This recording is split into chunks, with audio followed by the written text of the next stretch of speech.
这是我周边最漂亮的鸟类，尤其是飞翔的姿态。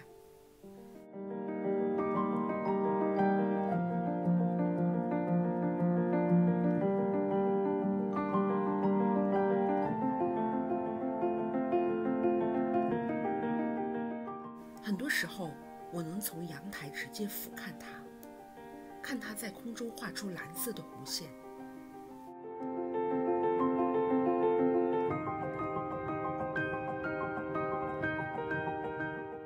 红嘴蓝雀，鸦科中最美的成员。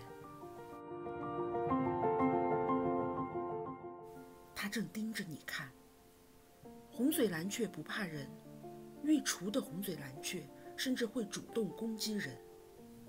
这一只体长接近60厘米，在地面的时候，红嘴蓝雀通常会跳跃移动，始终保持尾巴不触地，就像为了保持考究的着装而刻意为之的仪态。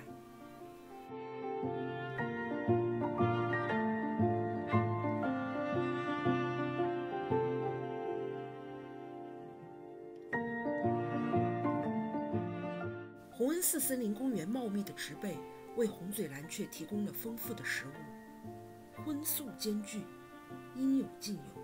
然而，对于同享一片绿地的其他鸟类，鸦科成员寻衅的天性有时展露无遗。草地上，一只白脊领也在觅食，取之不尽的粮仓，区区一只小小的白脊领，又有什么影响呢？然而，鸦科天生的霸道却绝不允许。他赶走了白脊领。再看看这只白颊皂眉，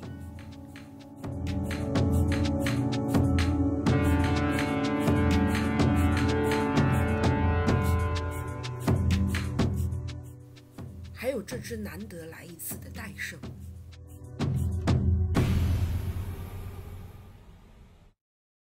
如果红嘴蓝雀是一个人的话，会招人讨厌吧？